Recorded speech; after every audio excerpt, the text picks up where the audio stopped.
Naton merisotaharjoitus Baltops on tuonut kansainvälisiä joukkoja myös Hankoniemelle harjoittelemaan rantautumista.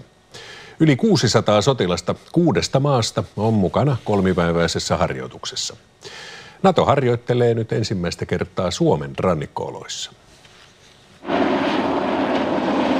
Tältä näyttää ja kuulostaa NATO-johtoinen merisotaharjoitus.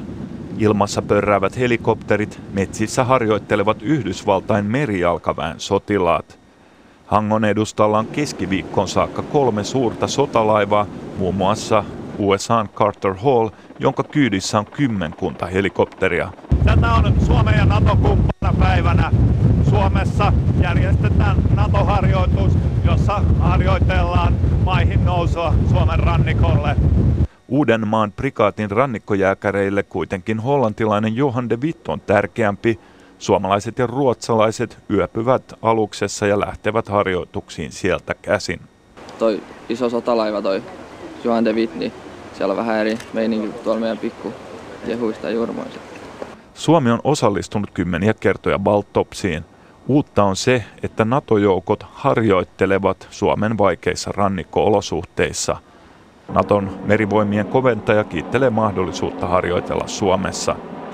Our purpose here is to improve Baltic unity, Baltic solidarity, Baltic strength of all the nations in the Baltic region so that we can help provide for better Baltic security.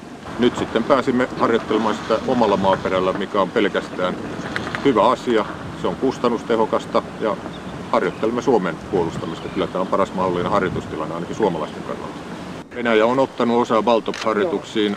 Se oli viimeksi, muistaakseni 2012 oli mukana Baltops-harjoituksessa ja vaikea kuvitella, että he sinällään protestoisivat harjoitusta, jossa he ovat itsekin olleet mukana.